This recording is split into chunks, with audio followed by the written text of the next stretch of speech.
I'm Sergio Montenegro from the University of Würzburg, and my department is Aerospace Information Technology, and today I would like to present you our HyMOVE avionics system for the orbital transfer vehicle of the company HyMOVE.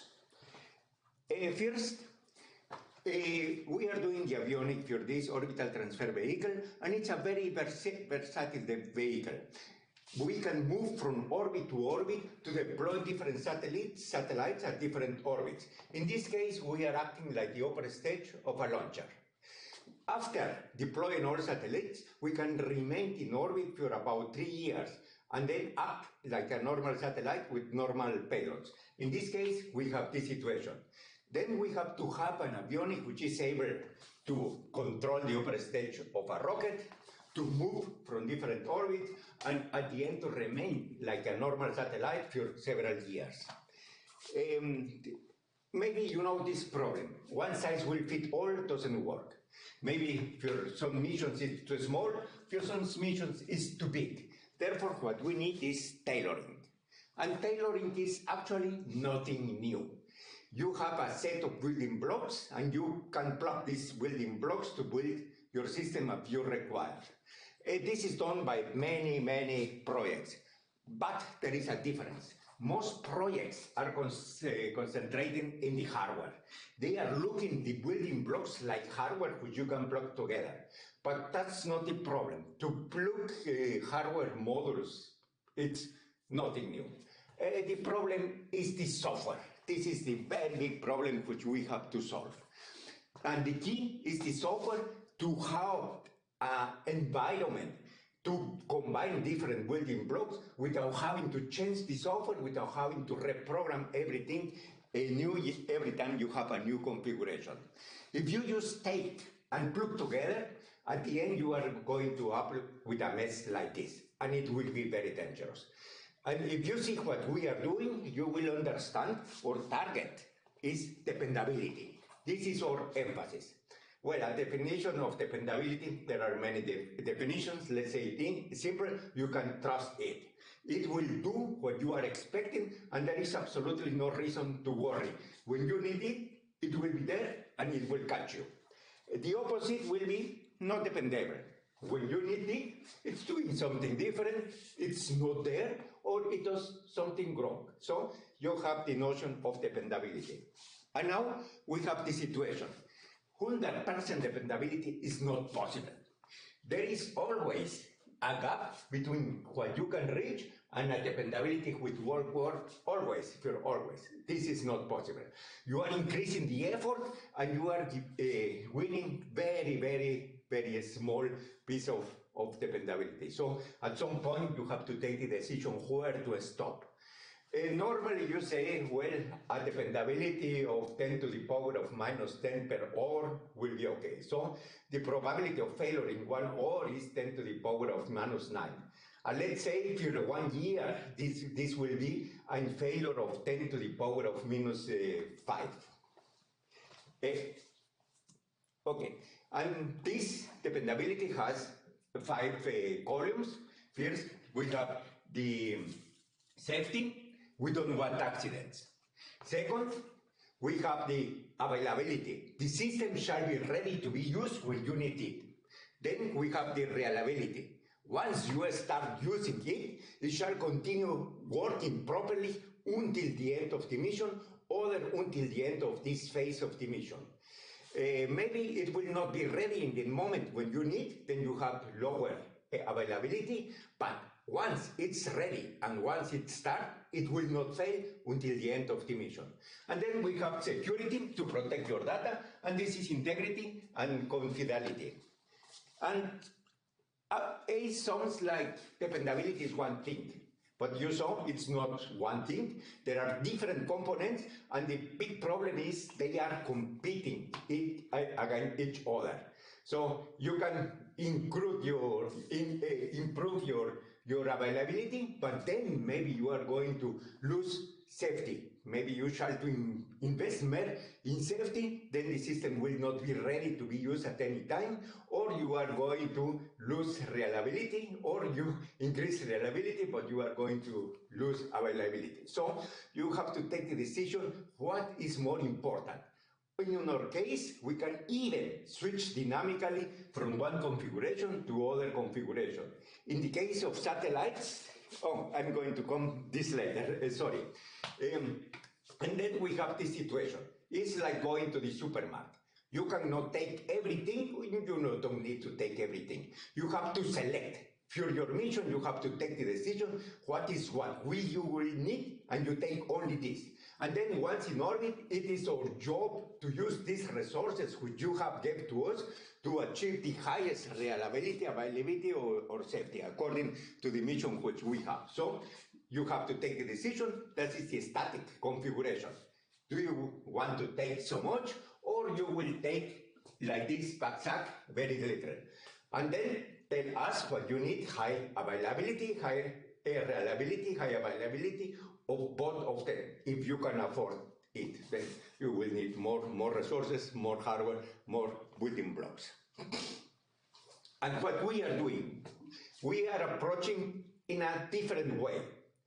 Typically, you say, let's try to avoid crashes. We say, that's not important. You can do whenever you want, you cannot avoid crashes. They will come. Therefore, most important than avoiding crashes is to be ready to handle them. Let it crash, and if it crashes, use ultra fast recovery, so it crashes and immediately is ready to continue working. Ideally, assume we will have a recovery time of 0. After crashing, you are immediately ready to continue working, hypothetically. In this case, it doesn't matter if you crash 10 times per second, the system will continue working always.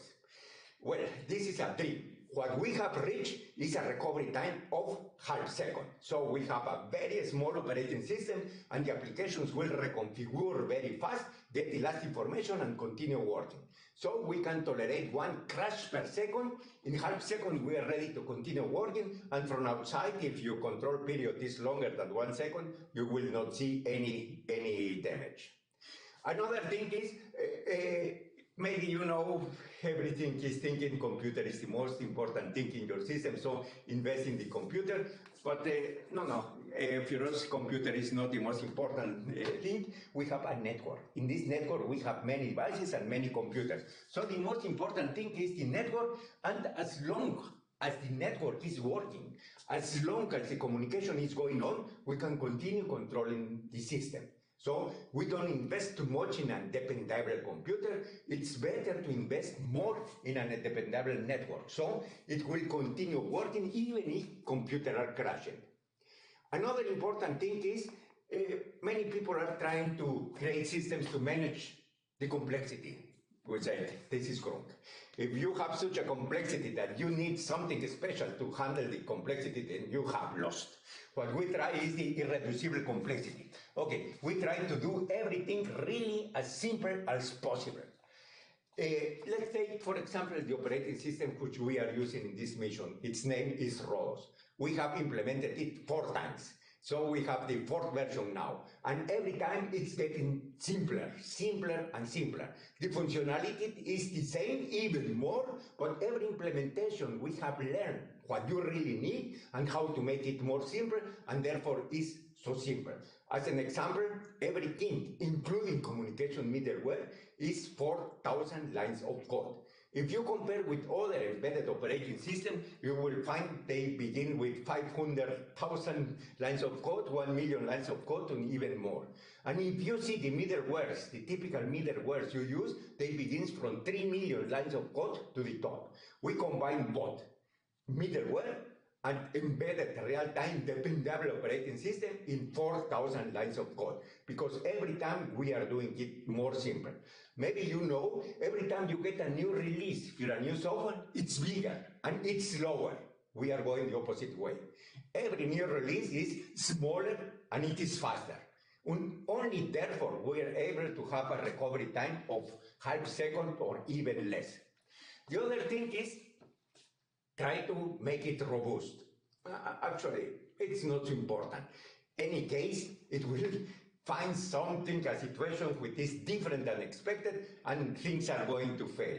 So more important to make it robust is to be ready to handle unexpected situations, to be adaptable, to implement adaptability. If things are different than expected, make an analysis, adapt, and continue working. So things can fail, things can break, just adapt and continue working. But here, let me summarize what I said before. This is the typical course of any system. It begins working at some time, and it will work until it crashes. After the crash, you have to perform a recovery. If after the crash there is no recovery, it's so bad, we can forget this. So we assume after the crash there will be a recovery. And this is the recovery time, this gap between running, stop, and continue running, and then we can continue running until the next crash. And this is what we want to reduce. To increase the availability is the sum of this time, mean time between failure, plus this time to recover. So what is the probability? When you need the system, you will be here or you will be here. Most people are trying to increase the availability, making this longer. But this is already very long. You can increase or invest a lot of effort, and you will increase it maybe 5%, maybe 10%. Forget it. It's better to try to reduce this. If you reduce the recovery time by twice, by a factor 2, then you are increasing your availability by times of 2. And to reduce this is much more simple than trying to increase this. Exactly the same with reliability. If it crashes, of course, we have fault tolerance, we have redundancy, someone else is going to take over and continue working. And if the recovery time is very long, we could have this situation.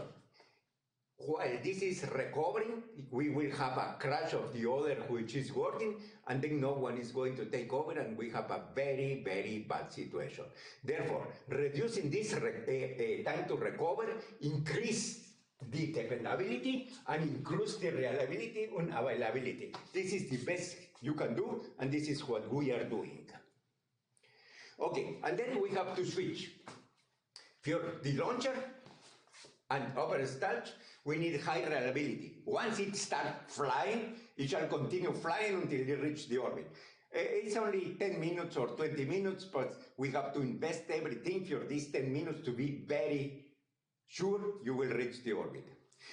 With satellites, we have a different situation. We have high availability. It will remain in orbit maybe 3 years, maybe 15 years. And then maybe you want to take a picture of this city now. And down, what is the probability it's working? We'll take the picture. If it is, then very nice. If not, then you have to wait until the next orbit, so you have a lower availability. So it's not so bad. Sometimes it's not ready, but most of the time in this very long period of time shall be ready. In 3 years, in 50 years. Here, it has to be working all time continuously, but only for 10 or 20 minutes. So you have your hardware resources, which you can configure for this case, or for this case, or for both.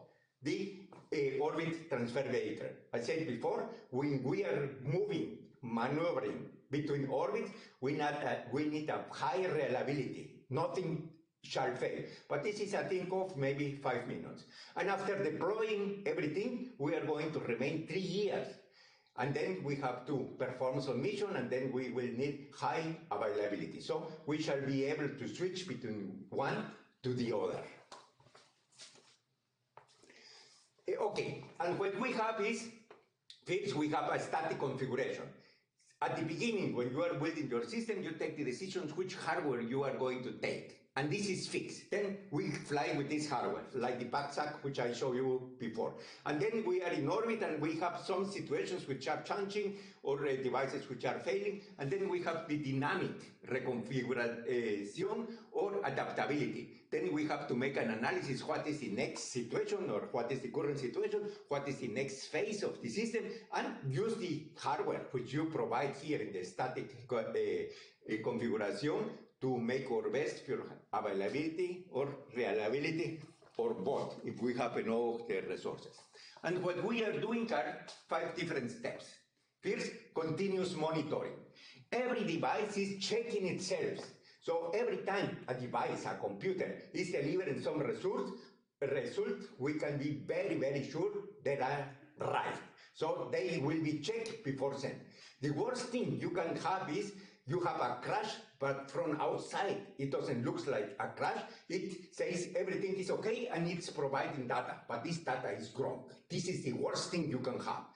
It's better if something was wrong, say nothing than saying something wrong. Therefore, we need in every module, in every computing model, this continuously check. We say only things which we are quite sure they are right. And then we have continuous concurrent simultaneous observation, monitoring. We have at least 2 devices, two computers working, and one is observing the other. And they are observing each other. One is taking the control, for example, and if this fails, if it says nothing, then the other is going to take over in maybe 1 second. So very fast. And we shall take care that the state of both computer is consistent. So it doesn't matter which is controlling, you can switch from one to the other immediately and continue working. This is fault tolerance. And then we have a connectionless and in position independent communication network. This is a software matter too. We have a network of computers, and in this network of computers we have many applications which can be running. And these applications will be distributed in many different computers. So the communication shall work exactly the same if the communication partner is in your same computer or is in other computer.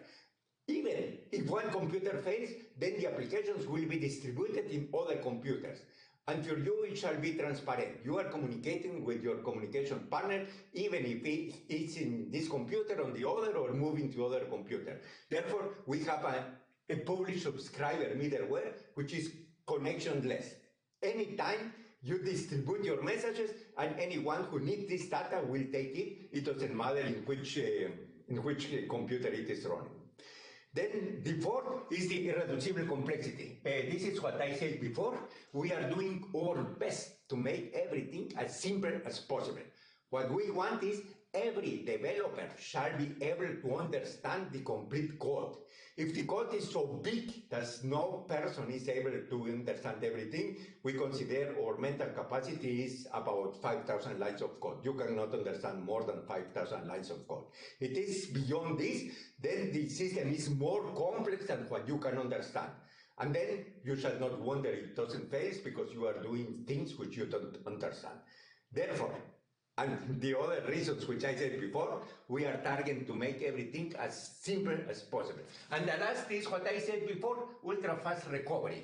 I explained this, why it's so important to reduce this time to recover between crashes. So crash will come, you cannot avoid this. More important is be ready to handle this crash and in a very fast way.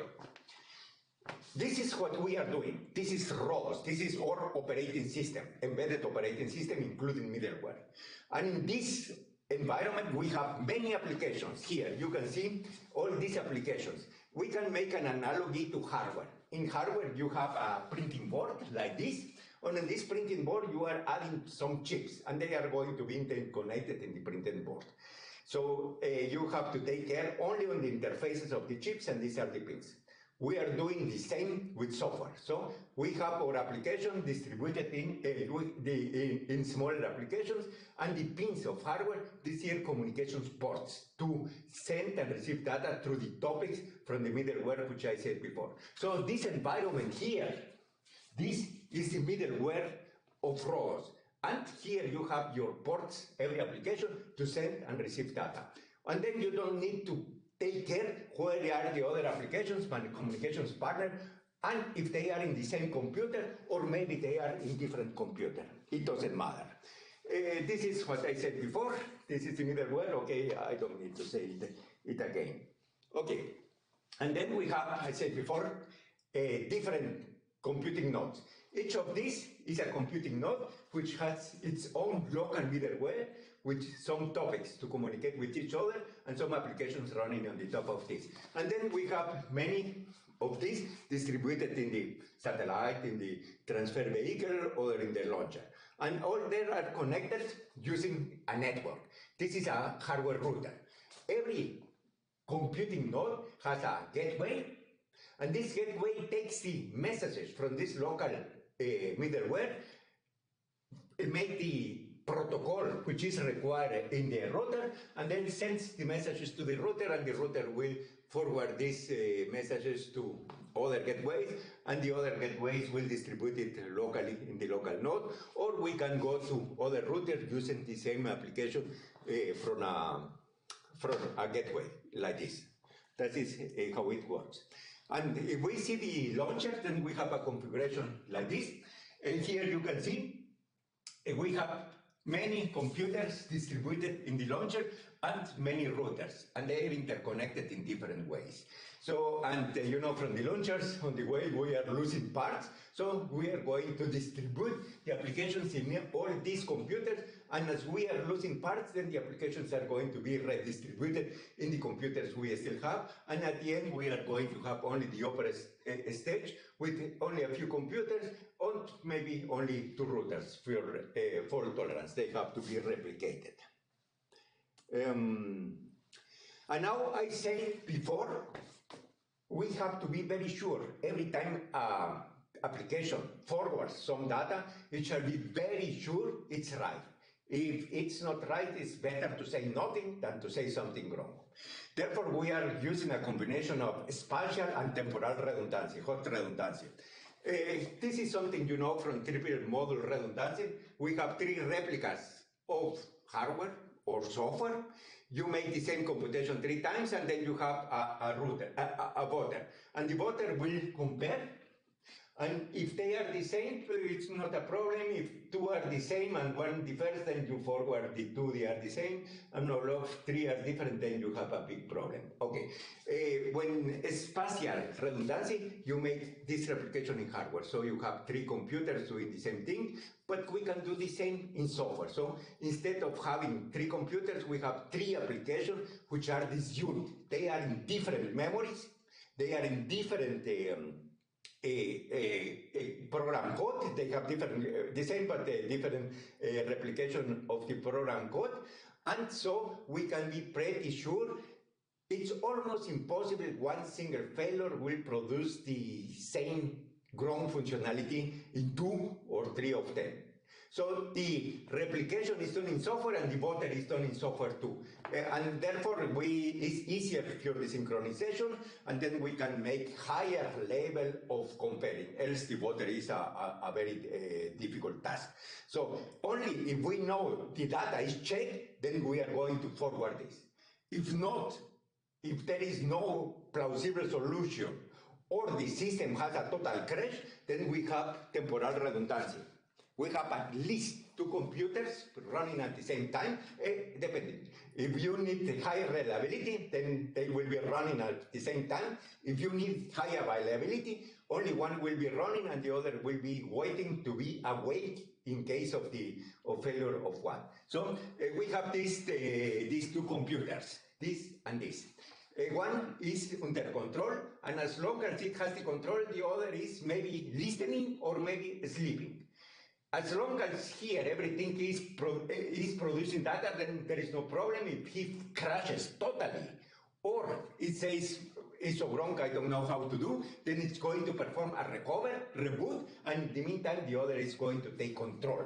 And now let me show you how we do this. We have this pair, we have these 2 computers. Let's say this one is controlling until it fails.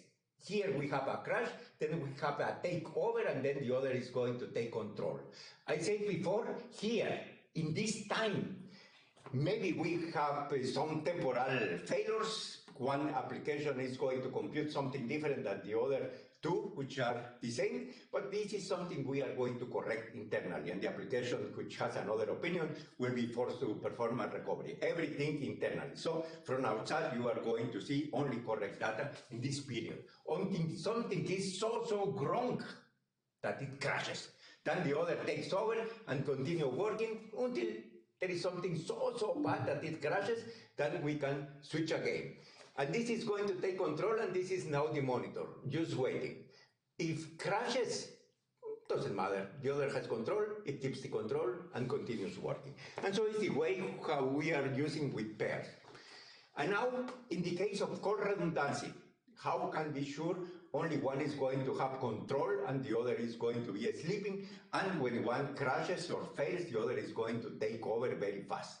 So if you have two and only one can be there, then you have to do something like a duel. It's a very simple solution what we have found, and this is what I like, simple solutions. Okay, we do something like this, a duel, but we don't kill the other. We make it only sleep for maybe 1 second, 2 seconds, 3 seconds. We can configure this period of time. So we have a keep off signal. The one which is working is shooting this keep off signal to the other. Here you can see keep off, and to the power distribution unit. And as long as this keep off signal is coming, the other will be sleeping. So you are shooting the other. If something was wrong, and you consider it's better I do nothing more than you stop sending this keep off signal, or if you crashes, then you will not send this keep off signal anymore. Then the other one is to wake up in 1 second, 2 or 3 seconds. You can configure this time. And the first time it will do is it will shoot to the other.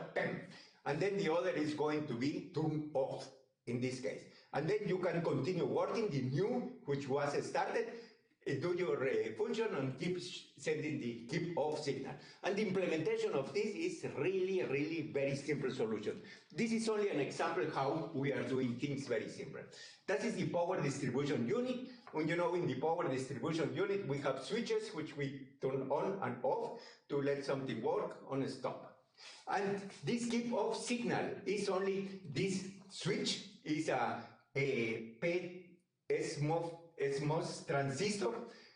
It has here a high power, let's say 5 volt, it will be off, so the no power is coming to the unit on the other side. If this disappears, goes to low or to 0, then this transistor will close, and then the other is going to get power. And what we do is we have a condensator which shall be load, and it will be discharged, this capacitor, using a resistor. So you have to send a signal here, keep off signal, to load this capacitor. So you will have here, let's say 5 volt, and this communication is going to be closed. This power supply is going to be closed. And you have to send this continuously because this capacitor is losing charge. If you stop sending this keep off signal, then the remaining charge of the capacitor will go lost in this resistor, and then this connection will be closed and the other will be started. And then the other will do exactly the same. The first time it does is it sends a keep off signal for the failed processor. Okay, and at this moment I would like to conclude and say danke, which in German means thank you. So, thank you very much.